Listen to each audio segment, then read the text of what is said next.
মহতরম আমির সাহেবকে তার জ্ঞানগর্ভ আলোচনা পেশ করার জন্য সবিনয়ে অনুরোধ করছি।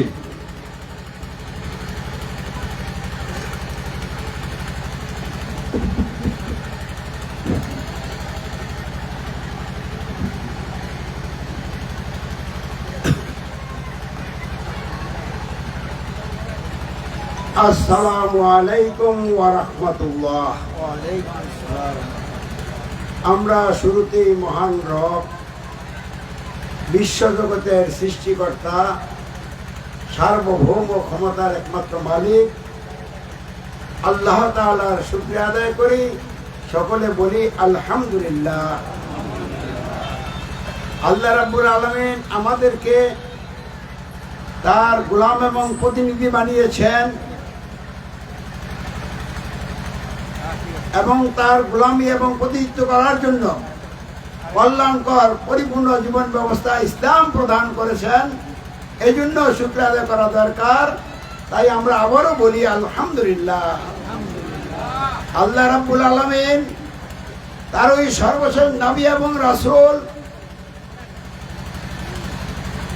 সাইয়্যিদুল মুরসালিন হযরত মুহাম্মদ সাল্লাল্লাহু আলাইহি সাল্লামের উম্মত হিসেবে পাঠিয়েছেন।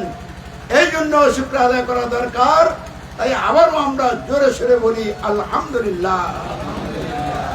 সাথে সাথে রাসূলের কারীমের উপর দুরূদ পাঠ করি। আল্লাহুম্মা সাল্লি আলা মুহাম্মাদ ওয়া আলা আলি মুহাম্মাদ কামা সাল্লাইতা আলা ইব্রাহিম ওয়া আলা আলি ইব্রাহিম ইন্নাকা হামিদুম মাজিদ। আল্লাহুম্মা বারিক আলা মুহাম্মাদ ওয়া আলা আলি মুহাম্মাদ কামা বারাকতা আলা ইব্রাহিম ওয়া আলা আলি ইব্রাহিম ইন্নাকা হামিদুম মাজিদ। কল্যাণ ও শান্তি বর্ষিত হোক আল্লাহর রাসূল হযরত মুহাম্মদ সাল্লাল্লাহু আলাইহি ওয়াসাল্লামের সকল অনুসারী ঈমানদার নারী পুরুষ ভাই বোনদের উপর, উপস্থিত অনুপস্থিত সকল মানুষ সকল প্রকার শিরক কুফর জাহিলিয়াত ত্যাগ করে ইসলাম গ্রহণ করে ইসলামের ভিত্তিতে জীবন যাপন করে দুনিয়ার জীবনে কল্যাণ শান্তি লাভ করুক এবং আখিরাতের জীবনে জাহান্নাম থেকে রক্ষা পেয়ে চিরসুখের স্থান জান্নাত লাভ করুক।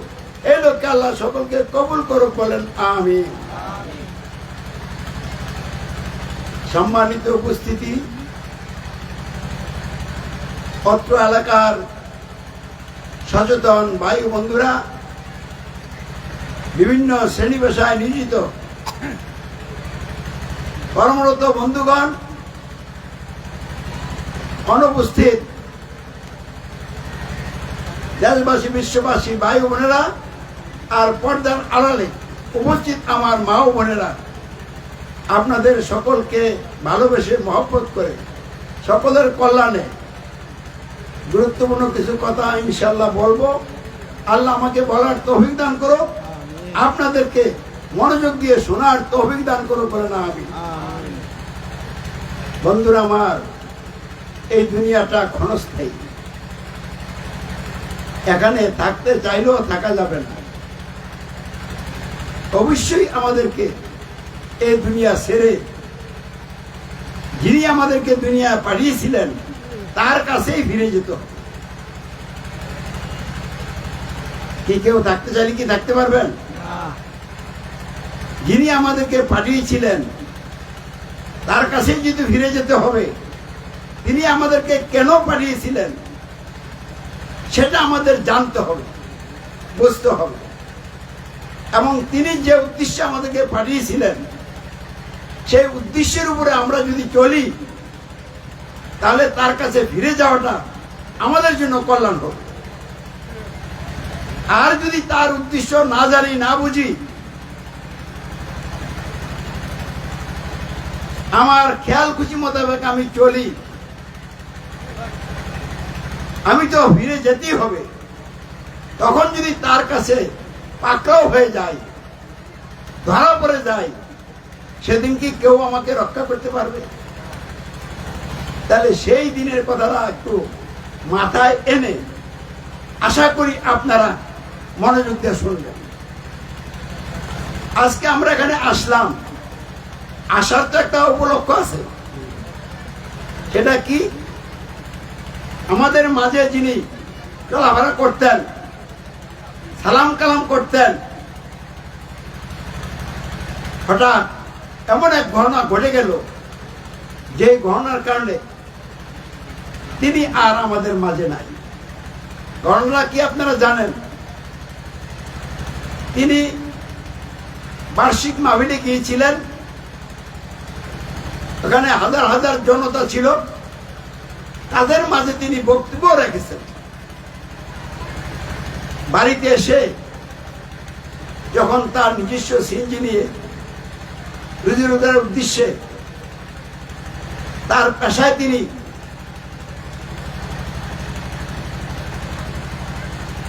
তার প্রয়োজনে কাজ করতেছিলেন, এমন অবস্থায় তো ছিনতাইকারী সন্ত্রাসীরা তার পিছনে লাগলো, তাকে নির্মম নিষ্ঠুর ভাবে আঘাত করে মৃত্যুর কোলে ঠেলে দিল। মৃত্যুটা আল্লাহর ইচ্ছে হয়েছে, কারণ মৃত্যুর মালিক কে? এখন প্রশ্ন করতে পারেন, ছিনতাইকারীরা সন্ত্রাসীরা আক্রমণ করলো, তারাই তো মেরে ফেললো। আসলে এরকম বহু ঘটনা আছে।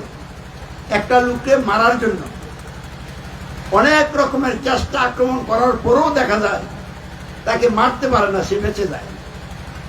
আবার সামান্য আঘাতেই একটা লোক মারা যায়।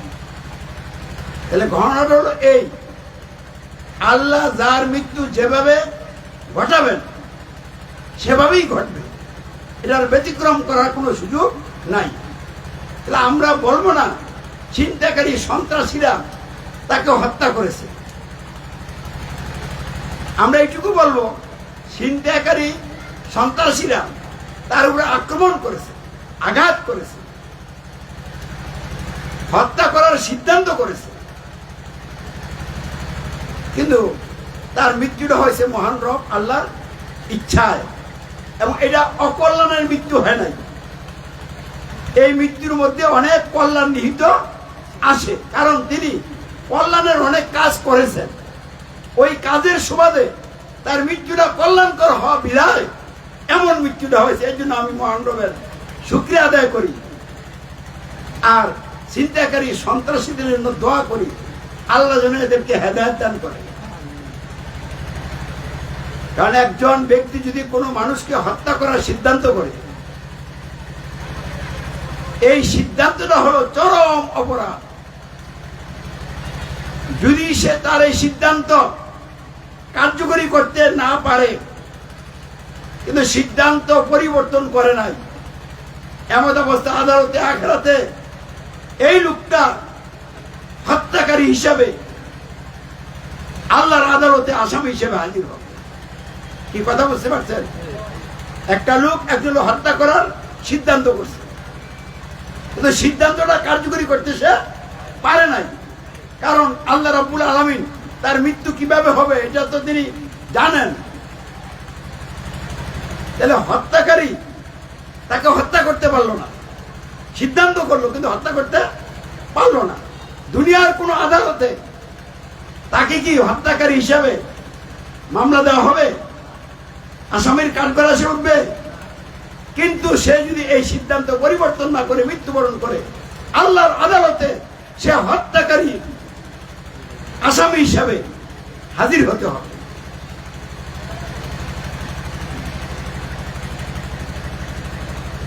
এই কথা দিয়ে আমি বলছি, উনি মরে যাওয়ার প্রেক্ষিতে আল্লাহর ইচ্ছা বিদায় হয়েছে, কিন্তু আমাদের জন্য একটা চেতনা রেখে গেছে। কি চেতনা রাখছেন কিনা? যেমন ওনার মরার সংবাদ শোনার সাথে সাথেই আমার চেতনা আসছে, আমি ওনার জানাজায় যদি শরীক হতে পারতাম। কথা বুঝছেন? কারণ এত দূরে একজন লোক মারা গেছে, তার জানাজায় সামিল হওয়ার জন্য আমার তো সময়ও নাই, কিন্তু আমার মনের ভিতরে আল্লাহর ইচ্ছা এমন এক চেতনা জাগ্রত হলো, আমি তার জানাজায় সামিল হওয়ার জন্য আকাঙ্ক্ষা করলাম। আকাঙ্ক্ষা করলেই তো হবে না, আল্লাহর কাছে তো আকাঙ্ক্ষা কবুল হতে হবে।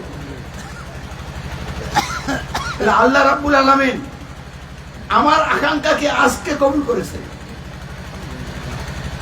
কারণ তিনি ভালো করে জানেন কোন দিন কোন সময় আমার এই আকাঙ্ক্ষাটা কবুল হলে আমার জন্য সকলের জন্য ভালো হবে।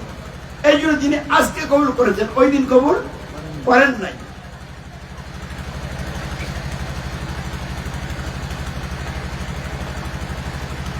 আপনারা ওনাকে কেন্দ্র করে বহু লোক জানাজায় সামিল হয়েছে, আবার আজকেও কষ্ট স্বীকার করে এখানে আসছেন। আসেন না, আমরা তার মাগফিরাতের জন্য দুনিয়ার সকল ইমানদার ভাই বোনদের রুহের মাগফিরাতের জন্য একটু চোখের পানি ফেলে আল্লাহকে বলি, হে মহান রব, ইমানদার নরনারী ভাই বোন যারা দুনিয়া ছেড়ে কবরবাসী হয়ে গেছে তাদের কবরকে জান্নাতের বাগান বানিয়ে দিন।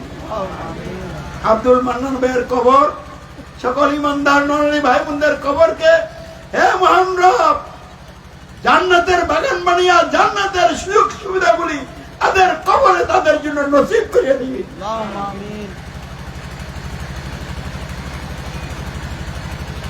আব্দুল মান্নান ভাইয়ের পরিচয় তো আপনারা জানেন, আসলে আপনারা যে পরিচয়টা জানেন এই পরিচয়টা তার আসল পরিচয় না, তার একটা আসল পরিচয় আছে। সে আসল পরিচয়টা আপনাদেরকে জানানোর জন্য আমি আসছি। আমার আসার উদ্দেশ্য হলো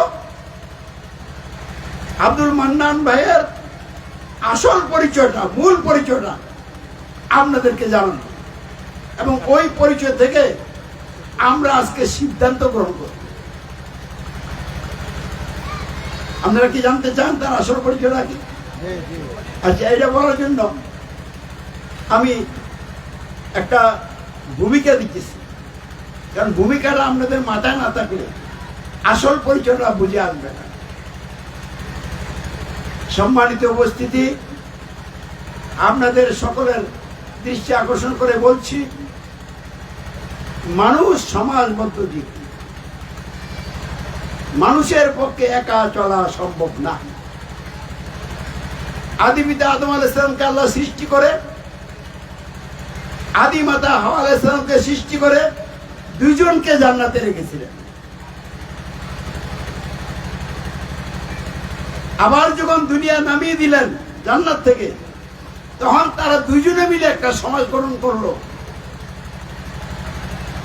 একজন আল্লাহর প্রথম নবী এবং রাসূল আদম আলাইহিস সালাম, আল্লাহর প্রথম নবী এবং রাসূলকে আদম আলাইহিস সালাম, আর সর্বশেষ নবী এবং রাসূলকে হযরত মুহাম্মদ সাল্লাল্লাহু আলাইহি ওয়াসাল্লাম। তাহলে দুইজন মানুষের মধ্যে একজন হলো আল্লাহর নবী এবং রাসূল, আল্লাহর মনোনীত নেতা, আর মানব জাতির আদিমাতা হাওয়া আলাইহিস সালাম হলেন এই প্রথম নবী রাসূল আদম আলাইহিস সালামের অনুসরণকারী একজন মহিলা। তাহলে দুজনের মিলে একটা কি হলো, সমাজ হলো কিনা? এই সমাজটা কি জাহিলিয়াত দিয়ে গঠিত হয়েছিল? মানুষের বানানো আইন দিয়ে গঠিত হয়েছিল? কার আইন দিয়ে গঠিত হয়েছিল? তাহলে আল্লাহর আইন দিয়ে আদম আলাইহিস সালামের নেতৃত্বে তার স্ত্রীকে নিয়ে যে সমাজ গঠিত হয়েছিল, এটা ছিল আলোকিত সমাজ, ইসলামী সমাজ। তার সন্তান সন্ততি বেড়ে পারলো, সমাজের পরিধি বাড়ল। এমনি ভাবে তিনি এক সময় দুনিয়াতে বিদায় হয়ে গেলেন, রেখে গেলেন অনেক মানুষ। এই মানুষগুলো তার দেখানো পথে চলতে চলতে এক পর্যায়ে বিভ্রান্ত হয়ে গেল, ইসলাম থেকে বিচ্যুত হয়ে জাহিলিয়াতের মধ্যে চলে গেল, এবং একটা সমাজ জাহিলিয়াতের ভিত্তিতে গঠিত হলো, পরিচালিত হলো। ওই সমাজটা আলোকিত সমাজ না, অন্ধকারময় সমাজ। এরকম একটা সমাজ আমরা উদাহরণ দেই, নূহ আলাইহিস সালামের সমাজ। নূহ আলাইহিস সালাম যেই সমাজে জন্মগ্রহণ করলেন, যেই জাতির জন্য আল্লাহ রাব্বুল আলামিন কওমের জন্য তাকে নবী এবং রাসূল মনোনীত করলেন, ওই কওমের মানুষগুলো কি বিচ্ছিন্ন ছিল না তারা সমাজবদ্ধ ছিল? তাদের একটা সমাজ ছিল। ওই সমাজ থেকে লোক বের করে নূহ আলাইহিস সালাম তার নিজের নেতৃত্বে একটা সমাজ বানাইলেন, আলোকিত সমাজ, ইসলামী সমাজ। তাহলে এইটুকু ইতিহাস, কারণ লম্বা কথা বলার সময় নাই, এইটুকু ইতিহাস থেকে আমরা কি বুঝলাম? সমাজ দুই প্রকার। সমাজ কয় প্রকার? দুই প্রকার। একটা হলো ইসলামী সমাজ, আলোকিত সমাজ, আর একটা হলো জাহেলি সমাজ, অন্ধকার সমাজ। কথা ক্লিয়ার? তাহলে যারা সমাজে বসবাস করে তাদের কি দেখা উচিত না আমরা যে সমাজে বসবাস করি আমাদের সমাজটা কোন ধরনের সমাজ, দেখা উচিত কিনা? আপনারা দেখবেন কিনা? আচ্ছা, দেখা উচিত। তাহলে সমাজ কয় প্রকার হলো? দুই প্রকার। সমাজ এবং রাষ্ট্র কি আলাদা জিনিস না এক সূত্রে গাঁথা? আমাদের বাংলাদেশে ধর্মীয় সমাজ কয়টা? হিন্দুদের একটা ধর্মীয় সমাজ আছে না নাই? বৌদ্ধদের ধর্মীয় সমাজ আছে না নাই? খ্রিস্টানদের ধর্মীয় সমাজ আছে না নাই?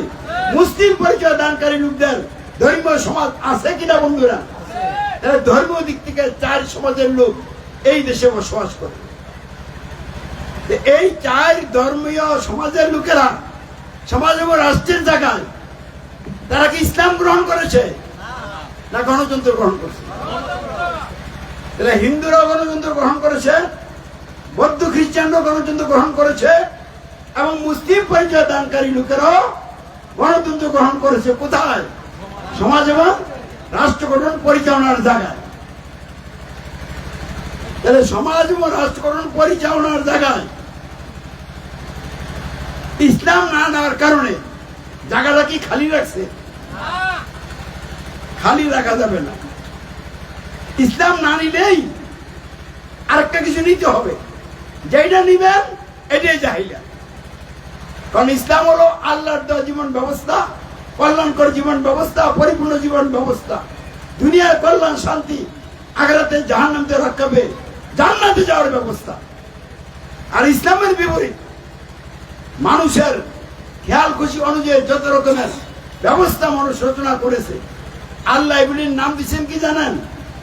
জাহেলিয়া। তাহলে আমাদের বাংলাদেশে স্বাধীন হওয়ার পর থেকে শুরু করে এ পর্যন্ত যে ব্যবস্থা দিয়ে রাষ্ট্র চলছে, এই ব্যবস্থাটা কি আল্লাহর দেওয়া ইসলাম না গণতন্ত্র নামক ব্যবস্থা? তাহলে এই গণতন্ত্র আর ইসলাম কি ভাই ভাই? কিন্তু আপনারা তো গণতন্ত্র আর ইসলামকে ভাই ভাই হিসেবে গ্রহণ করছেন। একদিকে নামাজও পড়েন, রোজাও রাখেন, মসজিদ বানান, মাদ্রাসা বানান, ইসলামের জন্য ওয়াজ বক্তৃতা করেন, মাহফিল করেন, আবার সমাজ এবং রাষ্ট্রের ক্ষেত্রে গণতন্ত্র করেন। এর আপনাদের কাছে তো গণতন্ত্র আর ইসলাম ভাই ভাই হয়ে গেছে। তাহলে এই কারণে আপনাদের অবস্থানটা কোথায় আছে আপনারা কি একটু খবর নিছেন? নেন নাই? আব্দুল মান্নান সাহেব খবর নিয়েছিল। আপনাদের কই খবর নিতে হবে? আমি এই জন্য এসেছি, তার মৃত্যুকে সামনে রেখে এই এলাকায় গণতন্ত্রের বিরুদ্ধে এমন জাগরণ সৃষ্টি করতে হবে যাতে বাংলাদেশ থেকে গণতন্ত্র বিদায় হয়ে আমেরিকার হোয়াইট হাউসে তালাবদ্ধ হয় এবং ওইখানে অবরুদ্ধ হয়ে মৃত্যু ঘটে গণতন্ত্রের। কারণ গণতন্ত্র ভালো জিনিস না। আপনারা তো মনে করেন গণতন্ত্র ভালো জিনিস। গণতন্ত্র হচ্ছে সবচেয়ে বড় দুর্নীতি, সবচেয়ে বড় শয়তানি কাজ। কইবেন যে এটা যে বললেন প্রমাণ চাই, প্রমাণ করে দিব ইনশাআল্লাহ। ইসলাম আল্লাহর দেওয়া ব্যবস্থা, আর কোরআন হলো আল্লাহর দেওয়া সংবিধান।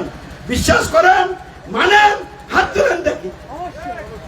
ইসলাম হলো আল্লাহর দেওয়া ব্যবস্থা, আর কোরআন হলো আল্লাহর দেওয়া সংবিধান। বলুন আলহামদুলিল্লাহ। আপনারা ইসলামও নেন নাই, আর আল কোরআনকে সংবিধানও গ্রহণ করেন নাই। কোথায়? সমাজ এবং রাষ্ট্রের জায়গায়। কিন্তু জায়গাটা কি খালি রাখছেন? ইসলামের পরিবর্তে গ্রহণ করেছেন গণতন্ত্র, আর গণতন্ত্রের সুবাদে একটা সংবিধান বানাইছেন। কি বাংলাদেশের সংবিধান নাই? এই সংবিধানটা কি বলছে? 7-এর 1 ধারায় বলছে, এ প্রজাতন্ত্রের সকল ক্ষমতার মালিক এদেশের জনগণ। জোরে সোরে বলেন নাউজুবিল্লাহ। আল্লাহ রাব্বুল আলামিন আসমান সমূহের মালিক, জমিনের মালিক। আসমানের মধ্যে যা কিছু আছে, জমিনের মধ্যে যা কিছু আছে, আসমান এবং জমিনের মাঝখানে যা কিছু আছে, সব কিছুর মালিক। এই কথা বুঝতে পারছেন? মানুষের, সমাজ এবং রাষ্ট্রের মালিক হচ্ছেন একমাত্র কে? আল্লাহ। কিন্তু মানুষকে পরীক্ষা করার জন্য আল্লাহ রাব্বুল আলামিন সমাজ এবং রাজকরণ পরিচালনার জায়গায় স্বাধীনতা দিয়ে পরীক্ষা করছেন। এই সুযোগে আপনারা বাংলাদেশের মানুষেরা অন্য দেশের কথা পরে আল্লাহকে ক্ষমতার মালিক, আইন বিধানদাতা, শাসনকর্তা ভাব দিচ্ছেন, আর গণতন্ত্র ভাইয়া নিজেরা নিজেদেরকে ক্ষমতার মালিক দাবি করছেন। স্রষ্টার বিরুদ্ধে আপনারা বিদ্রোহ করেছেন। উপায় থাকবে না বন্ধুরা, কারণ কত শক্তিশালী নেতা ছিল, কিন্তু আল্লাহর ইচ্ছায় যখন নদীতে দিব্যা মরতেছে, তখন কয় মুসা এবং হারুনের রবের প্রতি ঈমান আনিলাম। আল্লাহ বলছেন মৃত্যুর গড়গড়ানি শুরু হয়েছে, এখন তুই ঈমান আনছ, তোর ঈমান গ্রহণযোগ্য নয়। তাহলে সময় থাকতে রবকে মেনে নিতে হবে, অন্যথায় উপায় থাকবে না। তাহলে ইসলাম কি বলে? সকল ক্ষমতার মালিককে আল্লাহ। এর প্রমাণ আসেনি, দলিল আসেনি? পবিত্র আল কোরআন বলছে, আল্লাহর দেওয়া সংবিধান, আন্নাল কুওয়াতা লিল্লাহি জামিয়া, নিশ্চয়ই সকল ক্ষমতার উৎস মালিক হচ্ছেন একমাত্র আল্লাহ। আইনদাতাকে আলাহুল খালক ওয়াল আমর, সাবধান, সৃষ্টি যার, আইন বিধান হবে তার। ইনিল হুকমু ইল্লা লিল্লাহ, হুকুম দেওয়ার অধিকার আল্লাহ ছাড়া আর কারো নাই। তো গণতন্ত্রের মাধ্যমে জনগণ যেহেতু রাষ্ট্রের, সমাজের মালিক, তারা ভোট দিয়া এমপি বানায়, আর এমপিরাদেরকে কি বলে? তারা জনপ্রতিনিধি। তো মানুষ কি জনগণের প্রতিনিধি না আল্লাহর প্রতিনিধি? ওয়াইদ ক্বালা রাব্বুকা লিল মালাইকাতি ইন্নী জাইলুন ফিল আরদি খলিফা। স্মরণ করো সেই সময়ের কথা যখন তোমার রব ফেরেশতাদেরকে বললেন, নিশ্চয় আমি জমিনে আমার খলিফা বানাবো। তাহলে মানুষ কার খলিফা? খলিফা মানে প্রতিনিধি। আর গণতন্ত্রের মাধ্যমে জনগণ ভোট দিয়া এমপিদেরকে নিজেদের প্রতিনিধি বানিয়েছেন। বলেন নাউজুবিল্লাহ। আবার এই এমপিদেরকে বলা হয়েছে তারা আইন প্রণেতা, তারা আইনদাতা। আইনদাতা কি এমপিরা না আল্লাহ? আল্লাহকে আইনদাতা বাদ দিয়ে এমপিদেরকে আইনদাতা বানানো হয়েছে গণতন্ত্রের মাধ্যমে। তারপরে মন্ত্রীরা হলো সরকার, তারা রাষ্ট্র চালায়, শাসন করে। কোন আইন দিয়া? ওই এমপিরা যে আইন বানায়, ওই আইন দিয়ে রাষ্ট্র চালায়। তো যারা চালায় তাদেরকে বলে শাসন কর্তা। তাহলে মন্ত্রীরা হয়ে গেছে শাসন কর্তা। এরা আল্লাহকে সমাজ এবং রাষ্ট্রগণ পরিচালনার জায়গায় গণতন্ত্র গ্রহণ করে ক্ষমতার মালিক, আইন বিধানদাতা, শাসন কর্তা মানা হয়েছে না অমান্য করা হয়েছে? এই যে অমান্য করছেন, এর নাম হলো কুফর। অমান্য করাকে কি বলা হয়? কুফর বলা হয়। কার সাথে কুফর করছেন? রবের সাথে। আল্লাহকে রব মানেন নাই, মানে মালিক মানেন নাই, মানে কি মানেন নাই? রব মানেন নাই, আইনদাতা মানেন নাই, শাসনকর্তা মানেন নাই, রব মানেন নাই, আল্লাহ মানেন আপনারা। আল্লাহকে অমান্য, আল্লাহ অমান্য করেন নাই। আল্লাহকে কি অমান্য করছেন? রব অমান্য করছেন। এটা হলো রবের সাথে কুহুরি। এই কুহুরি করলে কি হবে? আল্লাহর সংবিধান বলছে, আল কোরআন বলছে, বিসমিল্লাহির রহমানির রহিম, ওয়ালিল্লাযীনা কাফারু বিরাব্বিহিম আযাবু জাহান্নাম ওয়া বিসাল মাসীর। যারা নিজেদের রবের সাথে কুহুরি করেছে, আল্লাহকে মালিক মেনে নেয় নাই, আইন বিধানদাতা শাসনকর্তা গ্রহণ করে নাই, মেনে নেয় নাই, তাদের জন্য জাহান্নামের আযাব। আর এটা হচ্ছে অত্যন্ত মন্দ ঠিকানা। দেখে আমি বলছি না, মহান রব আল্লাহ বলছেন।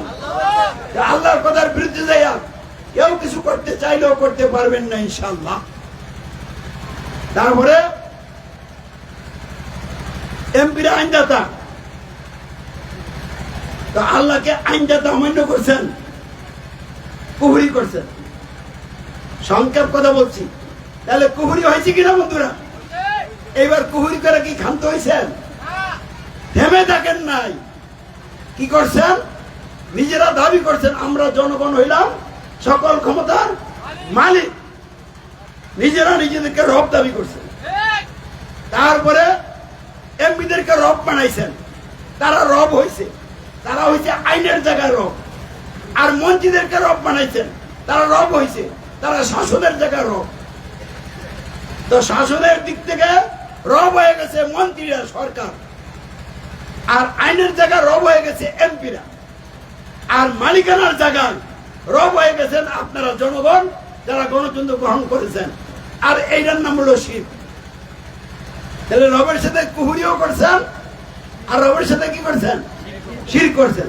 তাহলে শির করলে কি হয়? আল্লাহ বলেন বিসমিল্লাহির রহমানির রহিম, লাইন আশরাকতা লা ইয়াহবাতান্না আমালুকা ওয়ালা তাকুনান্না মিনাল খাসিরিন। তুমি যদি শিরক করো তাহলে তোমার সকল আমল ধ্বংস, আর তুমি হবে ক্ষতিগ্রস্তদের অন্তর্ভুক্ত।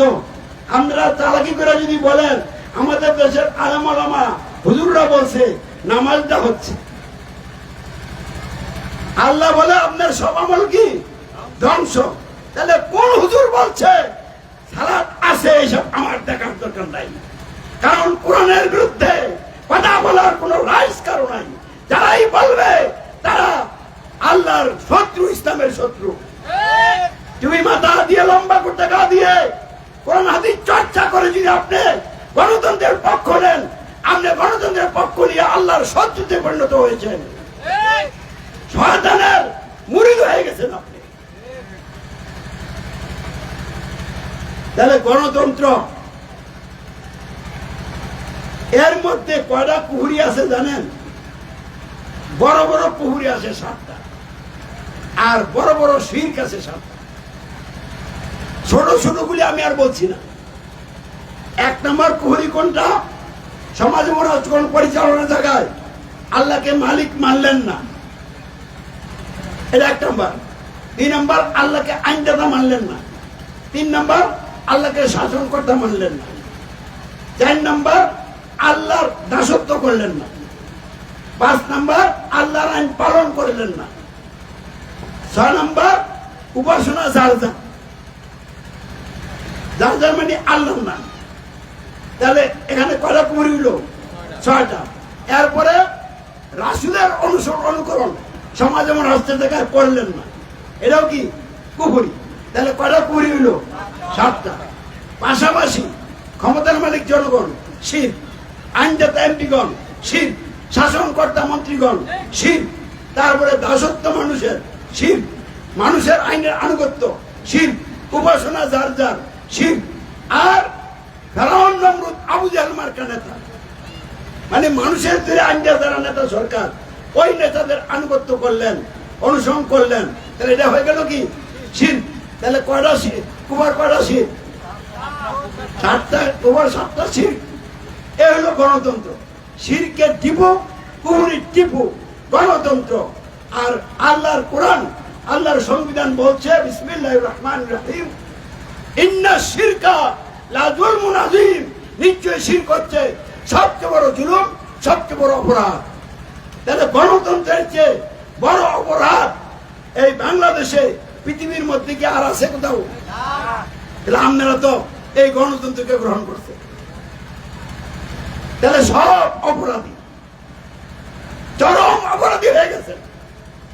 এইভাবে মরবেন, উপায় থাকবে না। তাই আপনাদের সকলকে ভালোবেসে মহব্বত করে বলছি, গণতন্ত্র যে জাহান্নামের গাড়ি, এটা বুঝছেন কিনা? গণতন্ত্র হলো জাহান্নামের গাড়ি।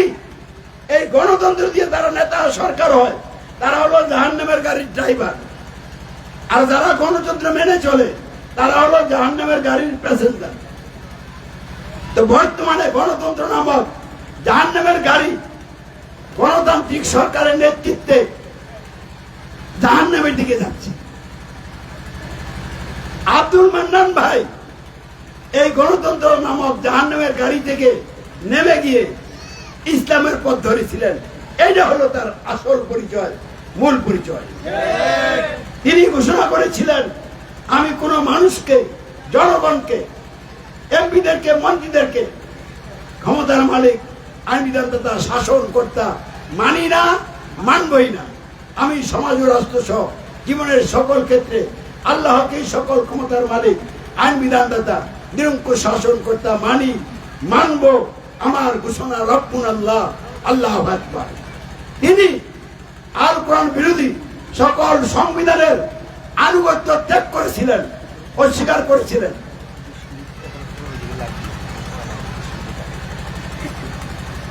তিনি বাংলাদেশের যে সংবিধান, যে সংবিধানটা রাষ্ট্র চলছে, এই সংবিধানের আনুগত্য অস্বীকার করেছিলেন। তিনি আল কোরআনের আনুগত্য স্বীকার করেছিলেন। তার সাক্ষ্যঙ্কার ছিল, আমি দাসত্ব আনুগত্য উপাসনা আল্লাহরই করি, করব। তিনি ছাড়া আর কারো দাসত্ব আনুগত্য উপাসনা করি না, করব না। আশহাদু আল্লা ইলাহা ইল্লাল্লাহ। তিনি এই গণতন্ত্র দিয়া, মানবাধিকার ব্যবস্থা দিয়া বিশ্বের বিভিন্ন রাষ্ট্রে যারা নেতা, নেত্রী, সরকার, তারা অবৈধ দখলদার, আজাদ পুজবের নেতা, জাহান্নামে নিয়ে যাওয়ার নেতা, এই বিশ্বাস এনে এই নেতাদের আনুগত্য, অনুসরণ, অনুকরণ ত্যাগ করেছিলেন। আর আল্লাহ রাসূল হযরত মুহাম্মদ সাল্লাল্লাহু আলাইহি ওয়াসাল্লামের সত্যিন আনুগত্য গ্রহণ করেছিলেন। তার সাক্ষ্যঙ্কার ছিল, আমি সাক্ষ্য দিচ্ছি, আমি অঙ্গীকার করছি, আমি মানুষের তীর আইন বিধানের ধারক বাহক কোন নেতা বা সরকারের আনুগত্য, অনুসরণ, অনুকরণ করি না, করব না। আমি সমাজ ও রাষ্ট্র সহ জীবনের সকল ক্ষেত্রে সত্যই আনুগত্য, অনুসরণ, অনুকরণ করি, করব একমাত্র হযরত মুহাম্মদ সাল্লাল্লাহু আলাইহি ওয়াসাল্লামের। আশহাদু আন্না মুহাম্মাদার রাসূলুল্লাহ। আল্লাহর রাসূলের সাহাবীরা যেভাবে ইসলাম গ্রহণ করেছিলেন, আব্দুল মান্নান ভাই ঠিক সেভাবে ইসলাম গ্রহণ করেছিলেন। তাই ইসলামের দৃষ্টিতে আল্লাহর দেওয়া সংবিধান, আল কোরআনের বিধান মোতাবেক তিনি হচ্ছেন ইমানদার মুসলিম। এটা হলো তার আসল পরিচয়, মূল পরিচয়। আমার বাবা মুসলমান, দাদা মুসলমান, আমিও মুসলমান। আব্দুল মান্নান ভাই এইরকম মুসলমান ছিলেন না। তিনি ইসলাম গ্রহণ করে ইমানদার মুসলিম হয়েছিলেন, বলুন আলহামদুলিল্লাহ। তবে ইসলামী সমাজের এই দেওয়ার পর আগে তিনিও কিন্তু গতানুগতিক কি ছিলেন? মুসলিম ছিলেন। বাপ মুসলমান, দাদা মুসলমান, আমিও মুসলমান, আমিও এরকম মুসলমান ছিলাম। কিন্তু আমি যখন একজন আল্লাহর মনোনীত আমির, সত্যিকার নায়েবে রাসূল মুফতি আব্দুল জব্বার রাহিমাহুল্লাহর সংস্পর্শে আসলাম, ওনার থেকে বিষয়গুলি জানলাম, বুঝলাম, তখন আমি আল্লাহ রসুলের সাহাবীরা যেভাবে ঈমান আনছিলেন ঠিক সেভাবে ঈমান আনলাম, ঈমানদার মুসলিম হয়ে গেলাম। আপনাদেরকে আজকে রাসূলের সাহাবীরা যেভাবে ঈমানদার হয়েছিল, ইসলাম গ্রহণ করেছিল, সেভাবে ইসলাম গ্রহণ করতে হবে। আব্দুল মান্নান ভাই গণতন্ত্র ত্যাগ করে ইসলাম গ্রহণ করেছেন, গণতন্ত্র সাথে রাখেন নাই। কারণ ইসলাম গ্রহণ করে তিনি কি বিচ্ছিন্ন ছিলেন? বিচ্ছিন্ন ছিলেন না। কারণ এটা আমিরের যুগ। এই যুগটা কিসের যুগ? কারণ হযরত মুহাম্মদ হচ্ছেন আল্লাহর সর্বোচ্চ নবী এবং রাসূল। আর কোন নবীও আসবে না, রাসূলও আসবে না। তাহলে ইসলামের পথে চলতে হলে নেতা লাগবে না? নেতা হবে আমির। আমির কি আমরা সভা পরামর্শ করে একজনকে আমির বানিয়ে দিলে আমির হবে? একজন এসে আমির দাবি করলে আমির হবে না? আল্লাহর বিধান মোতাবেক আমির হইতে হবে। তাহলে আল্লাহর বিধান মোতাবেক আমির হইতে হলে কোরআন বিরোধী সংবিধান মান্য নিলে আমির হওয়ার পয়লা জায়গায় শেষ। কারণ সংবিধান দুই প্রকার, সমাজ যেমন দুই প্রকার, সংবিধান কয় প্রকার? একটা হলো আল্লাহর আইন ভিত্তিক সংবিধান আল কোরআন, আর একটা হলো আল্লাহর আইন বিরোধী সংবিধান আল কোরআন বিরোধী সংবিধান। বাংলাদেশের সংবিধান এটা কোরআনকে মেনে হয়েছে না অমান্য করা হয়েছে? তাহলে এই সংবিধান আল কোরআন বিরোধী সংবিধান। তো মক্কার আবু জাহলের নেতৃত্বে যে সংবিধান দিয়ে মক্কার সমাজ চলছিল, রাষ্ট্র চলছিল, আল্লাহ রাসূল এবং সাহাবীরা কি ওই মক্কার সংবিধান মেনে নিয়েছিলেন না অমান্য করেছিলেন? তারা সংবিধান কোনটাকে মেনে নিয়েছিলেন? আল কোরআন। আল্লাহ রাসূল এবং তার সাহাবীরা মক্কার এই সংবিধানের আনুগত্য স্বীকার করেছিলেন না অস্বীকার করেছিলেন? অস্বীকার করে আল কোরআন আনুগত্য স্বীকার করেছিলেন। আল্লাহ রাসূল এবং তার সাহাবীরা মক্কার কোরআন বিরোধী সংবিধান দিয়ে যারা নেতা আবু জাহেল গণরা ওই নেতাদের আনুগত্য স্বীকার করেছিলেন না অস্বীকার করেছিলেন? অস্বীকার করেছিলেন। কার আনুগত্য স্বীকার করেছিলেন? আল্লাহর রাসূল হযরত মুহাম্মদ সাল্লাল্লাহু আলাইহি ওয়াসাল্লাম আনুগত্য স্বীকার করেছিলেন। ফলে সমাজ করা হয়ে গেল দুইটা। একটা হলো আবু জাহেলের নেতৃত্বে কোরআন বিরোধী সংবিধানের অধীন সমাজ, আর একটা হলো আল্লাহর রাসূল হযরত মুহাম্মদ সাল্লাল্লাহু আলাইহি ওয়াসাল্লামের নেতৃত্বের আনুগত্যে কোরআনের অধীন সমাজ। আল্লাহ রাসূল এবং তার সাহাবীরা কোরআন বিরোধী সংবিধানের সাথে আপোষ করছিলেন, তার সাথে মিলে গেছিলেন না দিন দিন দূরত্ব বাড়ছে? আজকে যারা ইসলামের নামে দল গঠন করেছেন তারা কি কোরআন বিরোধী সংবিধানকে অমান্য করেছেন না মেনে দল গঠন করেছেন? তাহলে এই দলের যিনি আমির তিনি কি কোরআন বিরোধী সংবিধানের অমান্যকারী আমির? তাহলে কোরআন বিরোধী সংবিধান মান্য যে আমির এটা কি আসলেও আমির? তাহলে ভুয়া আমিরের সরাসরি চলছে। ভুয়া আমিরের নেতৃত্বে আনুগত্যে দল গঠন করা যাবে না, ঐক্যবদ্ধ হওয়া যাবে না, ঐক্যবদ্ধ থাকা যাবে না। কারণ ভুয়া আমির জাহান্নামে যাবে এবং তারে যারা নেতা মানে তাদেরকে সাথে নিয়ে এসে জাহান্নামে যাবে। আজকে যারা ইসলাম প্রতিষ্ঠার নামে গণতন্ত্র অধীনে দল করছেন, জোট করছেন, ভোট করছেন, নির্বাচনে প্রার্থী হচ্ছেন, ভোট চাইছেন, ভোট দিচ্ছেন, আপনারা তো কোরআন বিরোধী সংবিধানকে অমান্য করেন নাই। যারা ইসলামী দলের থেকে এমপি হইয়া সংসদে বসে, সংসদে বসার আগে শপথ করছেনি, তাহলে শপথ কি ইসলামী দলের লোকদের জন্য শপথ আলাদা? তাহলে সকল এমপিদের শপথ একটাই তো ছিল। তাহলে বাংলাদেশ জামাত ইসলামীর আমির সাহেব ডাক্তার শফিকুর রহমান তিনিও তো শপথ করছেন। তাহলে তিনি কি শপথ করছেন? আইন কানুন মানিয়া চলিব, অর্থাৎ কোরআন বিরোধী সংবিধান মেনে চলব। আমি তাকদীরের কথা ঈমান আছে কিনা খবর লইয়া দেখেন। একজন ব্যক্তি ঈমানদার হতে হলে কোরআন বিরোধী সংবিধানকে অমান্য করতে হবে। ফাঁসির মঞ্চ হলে হাসতে হাসতে ফাঁসির মঞ্চে যেতে হবে। আল্লাহর ইচ্ছা হলে ফাঁসি হয়ে যাবে, আল্লাহর ইচ্ছা না হলে কিছুই কেউ করতে পারবে না। তা আপনি পুলিশকে ভয় করবেন, সরকারকে ভয় করবেন, চুনোপুটিকে ভয় করবেন, আর কোরআন বিরোধী সংবিধান মেনে আপনি ইসলামের কথা বলবেন। ইসলামের কথা বলার কোনো অধিকারই আপনার নাই। আপনি অনধিকার ভাবে ইসলামের কথা বলছেন এবং নিজে বিভ্রান্ত হয়েছেন এবং লোকদেরকে বিভ্রান্ত করছেন। কথা বুঝছেন? কোন ব্যক্তিগত ভাবে কোন ব্যক্তির দুধ যদি থাকে, যেই দুধটা তার ব্যক্তিগত ব্যাপার, এইটা বলা দিব। কথা বুঝছেন? আপনি একজন ব্যক্তি, আপনার ব্যক্তিগত একটা কি আছে, দোষ আছে, যে দোষটা অন্যের ক্ষতি না, ক্ষতি আপনার নিজের। এই ধরনের দোষ আপনাকে না বলে, সতর্ক না করে আমি যদি অন্যের কাছে বলি, এটা হবে কি গীবত। আর যদি ইসলামের নামে এমন দল করা হয় যে দলের মাধ্যমে ইসলাম বিরোধী কার্যক্রম মানুষের মধ্যে বিস্তার করা হয়, ওই দলের সমালোচনা করা গীবত নয়, ওয়াজিব।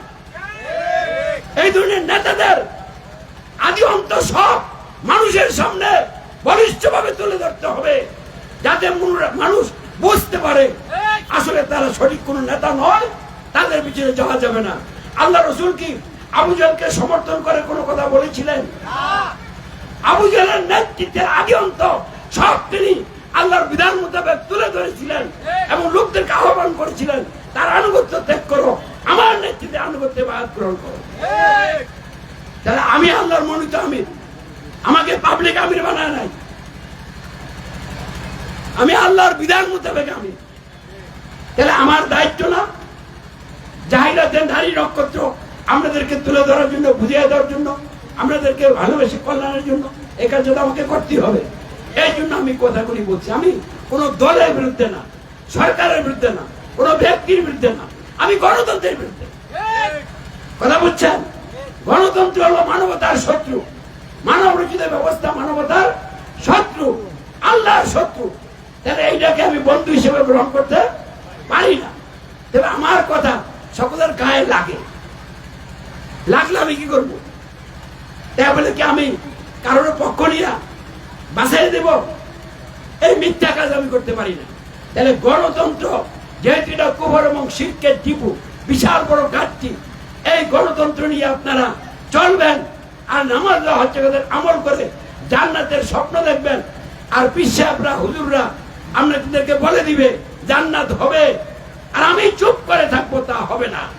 কারণ আপনারা আল্লাহর কোরআনের বিরুদ্ধে ফতোয়া দিবেন, রায় দিবেন, মানুষ এতে ক্ষতিগ্রস্ত হবে, তা আমি মেনে নিতে পারবো না। তাহলে আল্লাহ বলছে গণতন্ত্র নিয়ে নামাজ পড়লে এই নামাজ কবুল হবে না, এই গণতন্ত্র নিয়ে মরলে আপনার ঠিকানা হবে কোথায়? জাহান্নাম।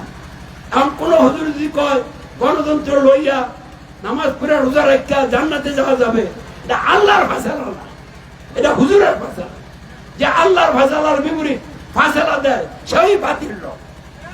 তাহলে ধর্মের নামে, রাজনীতির নামে, বিভিন্ন নামে আজকে ভুয়া বাতিল অসংখ্য রব সমাজে গজিয়েছে। তারা ইসলামের বিরুদ্ধে তাদের মনের অজান্তে অপকর্ম করে যাচ্ছে, যার কারণে গোটা সমাজে অশান্তির আগুন জ্বলছে। ছিনতাইকারী কারা? প্রশাসনের লোকেরা জানে না, গোয়েন্দা বিভাগের লোকেরা জানে না, বিভিন্ন রাজনৈতিক দলের নেতারা জানে না। তো জানার পরও তাদেরকে দমন করে না কেন?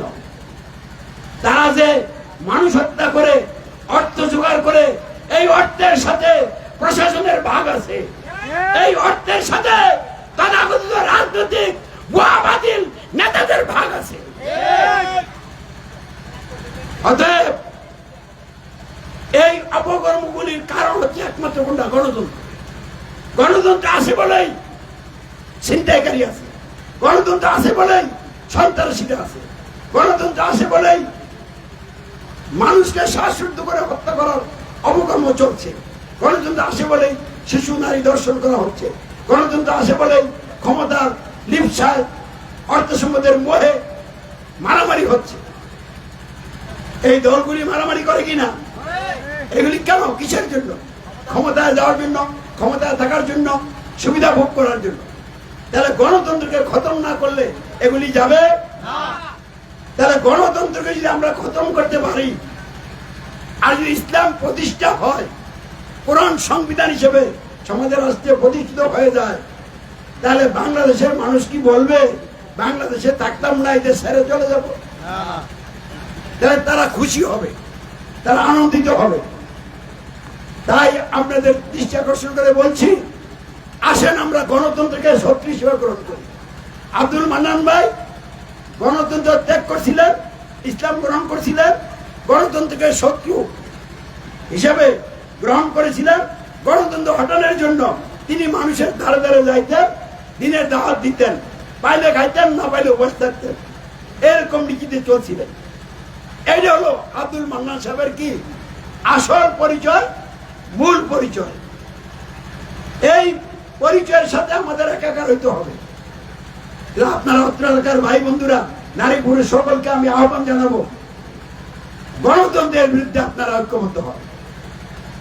গণতন্ত্রের বিরুদ্ধে গ্রামে গঞ্জে শহরে বন্দরে আন্দোলন গড়ে তোলেন, ঝাঁপিয়ে পড়েন। ইনশাআল্লাহ আল্লাহর বিশেষ রহমত এবং সাহায্যে গণতন্ত্রের বিদায় হবে। বিদায় করবেন কে?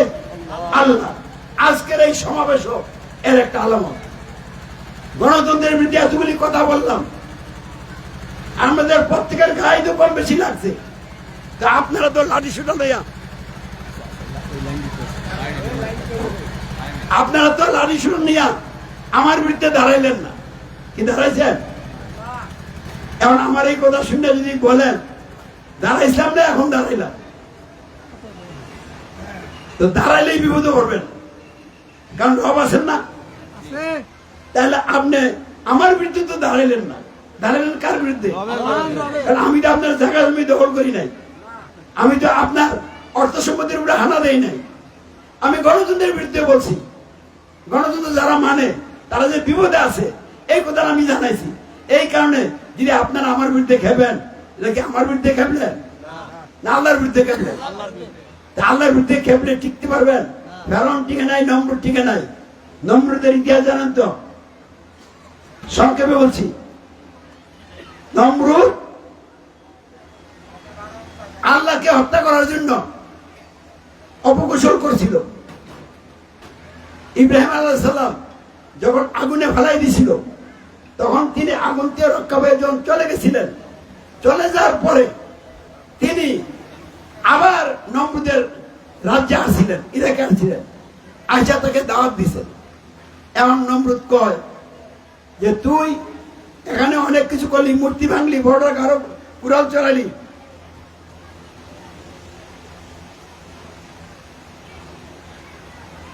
এখন আবার ফিরে আইস আমার দাওয়াত দেওয়ার জন্য, এইবার আর কোনো কথা নাই, তোর রবরে আমি হত্যা করবো। যে রবের দিকে আমার ডাকস, এই রবকে আমি কি করবো? হত্যা করবো। এই মর্মে সে কি করলো? একটা কৌশল বানাইলো, উপরের দিকে হুকুম দিয়া তীর নিয়ে উপরে উঠতে থাকলো, উপরে দিয়ে তীর নিক্ষেপ করলো। আল্লাহ একটা মাছের মধ্যে তীর বিদ্ধ করে রক্ত লাগাই দিল, তীর ফিরে আসলো। এরপরে নমরুদ ইব্রাহিমকে বললো, তোর রবকে আমি হত্যা করছি, এই যে দেখ তীরের মধ্যে কি রক্ত। এইবার তোর লোকের চ্যালেঞ্জ কি? চ্যালেঞ্জ, তোর রবের কত বাহিনী আছে, সব বাহিনী তুই ডাইকা আন, আর আমি আমার বাহিনী ডেকে আন। তোর রব শেষ, তোর রবের বাহিনীও কি হবে? শেষ হবে। তো এই কথার পর নমরুদ কি করলো? তার স্পেশাল বাহিনী যিনি সব নিয়ে জড়ো করলো এবং 40 লক্ষ স্পেশাল সৈন্য জমা করলো সে। আর ইব্রাহিম আলাইহিস সালাম বললেন, হে মহান রব, সবচেয়ে দুর্বল বাহিনী পাঠান। আল্লাহ কি করলেন? ইব্রাহিম আলাইহিস সালামের দোয়া কবুল কইরা মূসার গুদাম খুলে দিলেন। এখন মূসা একের পর এক, মূসা আল্লাহ রাব্বুল আলামিন যখন কথা শেষ প্রায়, এখন মুনাজাত হবে।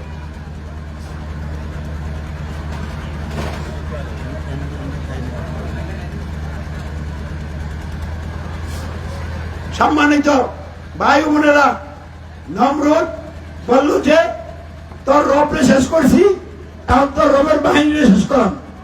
ইব্রাহিম, তুমি তোমার রবের বাহিনী ডাকো, আমিও আমার বাহিনী কল করছি। এই করে নমরুদ সেনাবাহিনী মোতায়েন করলো, 40 লক্ষ সেনা। আর ইব্রাহিম আলাইহিস সালাম বললেন, হে মহান রব, সবচেয়ে দুর্বল বাহিনী পাঠান। আল্লাহ কি করলেন? মশার গুদামের দরজা খুলে দিলেন। মশা এই তার 40 লক্ষ সেনাবাহিনীর প্রত্যেকের জন্য একটা একটা করে আসলো, আইসা এমন আক্রমণ শুরু করলো, সবটি শেষ পর্যন্ত নমরুদের জন্য যে মশাটা বাজে, ল্যাংরা মশা, এইটা তার বাম হাতে বসলো, আর সে ডান হাতে থাপ্পড় মারলো, মশার নাক দিয়ে ঢুকে গেল, মাথায় কামড়াল শুরু করলো, নিজের টাকা দিয়া খরম বানাইয়া কর্মচারীকে বললো এই জায়গায় বাড়ি মার, কারণ এখানে কামড় দিছে ব্যথা করে। এইভাবে 40 দিন তার নিজের বেতনভোগী কর্মচারী দিয়া খরম দিয়া বাইরিয়া তার একদম নিচ্ছিন্ন করে দিল। অতএব বুঝতে পারছেন, রবের বিরুদ্ধে দেয়া কেউ কোনোদিন চিন্তা করতে পারে নাই, আজকেও কি পারবে? বাংলাদেশের মানুষকে, সরকারকে, প্রশাসনকে আমি ধন্যবাদ জানাচ্ছি, তারা আমাকে পদে পদে সমর্থন করছে, সহযোগিতা করছে। ইনশাআল্লাহ বাংলাদেশে ইসলামের ঢেউ উঠবে, গণতন্ত্রের বিরুদ্ধে আন্দোলন হবে, সামনে ওই আন্দোলন আমাদেরকে করতে হবে। আব্দুল মান্নান ভাই বলে গেছেন, তিনি গণতন্ত্রের বিরুদ্ধে আমাদেরকে এগিয়ে চলার জন্য রাস্তা দেখিয়ে গেছেন। আমরা সকলে গণতন্ত্রের বিরুদ্ধে ঐক্যবদ্ধ হব, আন্দোলন সংগ্রাম চালিয়ে যাব। আল্লাহ আমাদেরকে এই লক্ষ্যে কবুল করেন, আমিন। এখন গণতন্ত্র ত্যাগ করিয়া ইসলাম নিয়া ইসলামী সমাজের সাথে সামিল হইয়া ইমানি দায়িত্ব পালন করতে রাজি আছেন আপনারা? তাহলে আমার সাথে বলেন, আউযু বিল্লাহি মিনাশ শাইতানির রাজিম, বিসমিল্লাহির রহমানির রহিম। আমি বলে নিজের নাম, আমি সৈয়দ হুমায়ুন কবির, আপনারা যার যার নাম বলছেন, মজবুত বিশ্বাসের সাথে ঘোষণা করছি, রব্বুনাল্লাহ, আল্লাহ আমাদের একমাত্র রব, সকল ক্ষমতার মালিক, সার্বভৌমত্বের মালিক, আইনদাতা, বিধানদাতা, নিরঙ্কুশ শাসন কর্তা, অন্য কেউ নয়, কোন মানুষ নয়।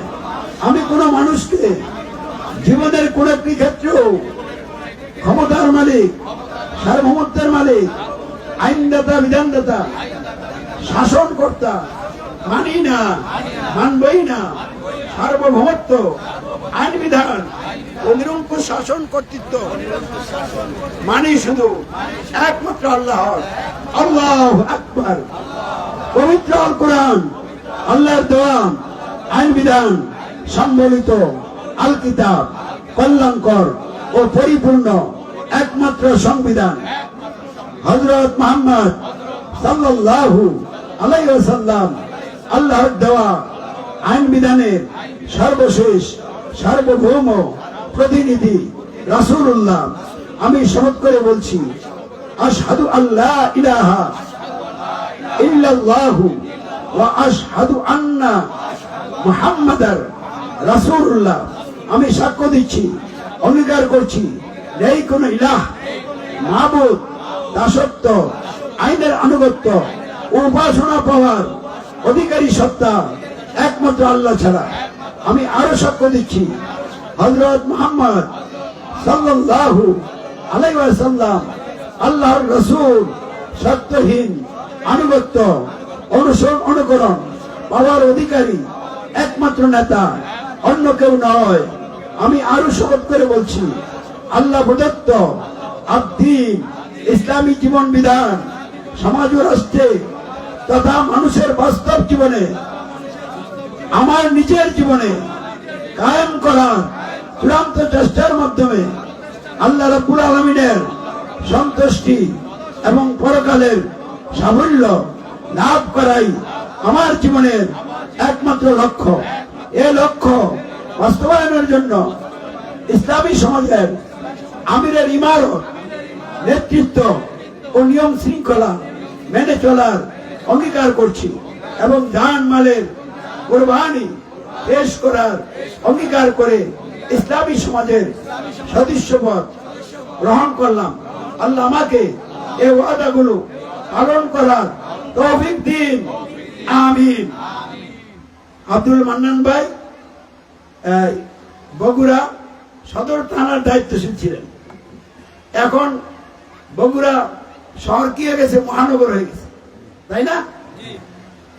তাহলে বগুড়া মহানগরের দায়িত্বশীল হিসাবে আমি মাহবুবুল হক ভাইকে ঘোষণা করলাম।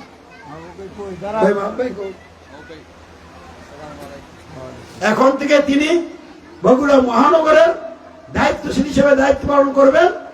সদর থানা তো মহানগরের মধ্যেই আছে। এখন দোয়া মনে যেতে হবে, আমরা সকলে মহান রবের দিকে রুজু হব।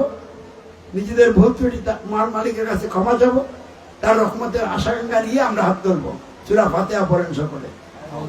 আউযু বিল্লাহি মিনাশ বিসমিল্লাহির রহমানির রহিম আলহামদুলিল্লাহি রাব্বিল আলামিন আর রহমানির রহিম মালিকি ইয়াউমিদ্দিন ইয়্যাকা না'বুদু ওয়া ইয়্যাকা নাস্তাঈন ইহদিনাস সিরাতাল মুস্তাকিম সিরাতাল লাযীনা আন'আমতা আলাইহিম গায়রিল মাগদুবি আলাইহিম ওয়ালাদ-দাল্লিন আমিন। মুনাজাতের আগে আব্দুল মান্নান ভাই চলে গেছেন, তার স্ত্রী আছে, তার ছেলে আছে, আপনারা পাড়া প্রতিবেশী আপনজন বন্ধু বান্ধব আছেন, তার পরিবারের দিকে আমরা সকলেই খেয়াল রাখবো, তারা যেন কোনো সমস্যা না পড়েন। কোনো সমস্যা পড়লে যেন আমরা সকলে মিলে তার সমস্যা কি করি, সমাধান করি, এটা আমাদের লাভ হবে। কথাটা বুঝতে পারছি কিনা? আপনারা আমাকেও খবর জানাবেন যদি কোনো এরকম হয় জটিল সমস্যা, হ্যাঁ, তাহলে আমাকেও আপনারা ইনফর্ম করবেন, জানাবেন। আমিও আপনাদের সাথে সমস্যার সমাধানে সামিল হবো ইনশাআল্লাহ। তাহলে এখন দোয়া হবে। কারো কোনো প্রশ্ন আছে কিনা? প্রশ্ন করে সময় তো এখন দেওয়া যাবে না। আমার মোবাইল সবসময় খোলা থাকে, যে কোনো সময় প্রশ্ন করলে আমি যদি ওই সময় কোনো প্রোগ্রামে থাকি আমি বলবো যে পরে কথা বলবো, পরে আমি ওই ব্যাক করি, কিন্তু জানি তাহলে কথা বলার সুযোগ পাবেন। আর আজকে তো আর সময় দেওয়া যাবে না, তাই না? আজকে দোয়া করে ফেলি। اللهم آمين ربنا ظلمنا أنفسنا وإن لم تغفر لنا وترحمنا لنكونن من الخاسرين। এ মহান রব, আমরা বহু গুনাহ করে আমাদের জীবনের উপরে বহু জুলুম করে ফেলেছি, মেহেরবানি করে আমাদের জীবনের সকল গুনাহগুলি মাফ করে দিন। সকল প্রকার ক্ষতি থেকে আমাদেরকে রক্ষা করুন, আমাদের জানমাল হেফাজত করুন, রুজি রোজগারে বরকত দান করুন, সকল সমস্যার সমাধান দান করুন। দুনিয়া এবং আখিরাত উভয় জগতের হাসানা কল্যাণ কামেবি মেহেরবানি করে আমাদেরকে দান করুন রব্বুল আলামিন। রব্বুল আলামিন, আমাদের প্রিয় ভাই আব্দুল মান্নান দুনিয়া ছেড়ে কবরবাসী হয়ে গেছে।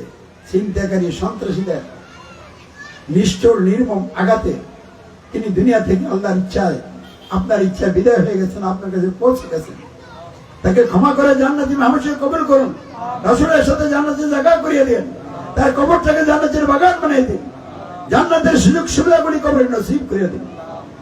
আদি পিতা আদম আলাইহিস সালাম থেকে শুরু করে আজ এই মুনাজাত পর্যন্ত আমরা যারা এখানে মুনাজাতে শামিল হলাম, আমাদের আপনজন সহ দাদা দাদি, খালা খালু, নানা নানি এবং বন্ধু বান্ধব যারা দুনিয়া ছেড়ে কবর বসে হয়ে গেছে, প্রত্যেকের কবরকে জান্নাতের বাগান বানিয়ে দিন। আদালতে আখিরাতে হিসাব নিকাশের দিনে সহজভাবে হিসাব গ্রহণ করে সকলকে জান্নাতি মেহমান হিসেবে কবুল করে রাসূলের সাথে জান্নাতে জায়গা করিয়ে দিন রব্বুল আলামিন। রব্বুল আলামিন, কার কোন মৃত্যু আসে আমরা কিছুই জানি না, আমাদের কাউকে আমরা জাহান্নামের আসামি বানিয়ে মৃত্যু দিন রব্বুল আলামিন। সকল প্রকার শিরক কবর থেকে আমাদেরকে মুক্ত করে, মুক্ত রাখুন। গণতন্ত্র ত্যাগ করে ইসলাম গ্রহণ করে ইমানের উপরে দৃঢ় থেকে প্রতিষ্ঠিত থেকে খালেস তাওহীদের ভিত্তিতে সহি আমল করার তৌফিক দান করুন। সকল আমলগুলি কবুল করে নাজাতের উসিলা বানিয়ে দিন। রাসূলের কারীমের শাফাআত নসিব করে দিন। আমাদের মাতা-পিতাকে ক্ষমা করে দিন। আমাদের আমলগুলি সবগুলি মাতা-পিতার আমলনামায় জমা করে দিন রব্বুল আলামিন। সকল প্রকার আযাব গজব থেকে আমাদেরকে হেফাজত করুন। আপনার বিশেষ রহমতের নিচে আমাদেরকে স্থান দান করুন। যারা অসুস্থ তাদেরকে সুস্থতা দান করুন। যারা ঋণগ্রস্ত তাদের ঋণ মুক্ত করে দিন। সকলের সকল অভাব দূর করে দিন। আজকের এই মজলিসে আলোচনা সভা, দোয়া মাহফিলে নারী পুরুষ ভাই বোন যারা উপস্থিত হইলেন, কথা শুনলেন, সকলকে আপনার দিনের মুজাহিদ হিসেবে কবুল করুন, অগ্রগামী মুজাহিদ হিসেবে কবুল করুন, জান্নাতি মেহমান হিসেবে কবুল করুন, বিদায় হিসেবে জান্নাতি মেহমান হিসেবে কবুল করে সেই লোককে সকলকে দায়িত্ববান করার তৌফিক এবং যোগ্যতা দান করুন রব্বুল আলামিন। আমরা হিসাব নিকাশ দিয়ে জান্নাতে যেতে পারবো না, আপনার রহমত ছাড়া আমাদের আর কোনো উপায় নাই। আমরা আপনার রহমতের ভিখারি, মেহেরবানি করে আপনার রহমত আমাদের উপর নাজিল করুন, আমাদেরকে ক্ষমা করুন, আমাদেরকে আপনার খালেদ বান্দা এবং বান্দি হিসেবে কবুল করুন, রাসূলের খাঁটি উম্মত হিসেবে কবুল করুন। কোরআনের নির্দেশ মোতাবেক আপনার প্রিয় হাবিব হযরত মুস্তাফার অনুকরণে প্রত্যেকটা কাজ আমরা যেন করতে পারি, সেই লক্ষ্যে আমাদেরকে যোগ্যতা দান করুন, কবুল করুন, সাহায্য করুন। দুনিয়ার হাসানা দান করুন, আখিরাতের হাসানা দান করুন। মেহেরবানি করে আমাদের দোয়া কবুল ও মঞ্জুর করুন। আব্দুল মান্নান ভাইয়ের সন্তান সন্ততি আর স্ত্রী, তাদেরকে ধৈর্য দান করার তৌফিক দান করুন, তাদেরকে ন্যায় খায়াত দান করুন, সর্বদিক থেকে সাহায্য করুন। আমাদের সন্তান সন্ততি আপনজন দেশে বিদেশে যে যেখানে আছে সকলকে আপনার কাছে সুপর্দ করলাম। আমরা নিজেরা সমর্থ হইলাম, আমাদের সকলের আপনি জিম্মাদার হয়ে যান রব্বুল আলামিন। রব্বানা আতিনা ফিদ দুনিয়া হাসানাতাও ওয়া ফিল আখিরাতি হাসানাতাও ওয়া কিনা আযাবান নার। রব্বানা তাকাব্বাল মিন্না বিহাক্কি রাব্বুনাল্লাহ। আল্লাহু আকবার। আশহাদু আল্লা ইলাহা ইল্লাল্লাহ ওয়া আশহাদু আন্না মুহাম্মাদার রাসূলুল্লাহ সাল্লাল্লাহু আলাইহি সাল্লাম। বিরহমাতিকা ইয়া আরহামার রাহিমিন। সকলকে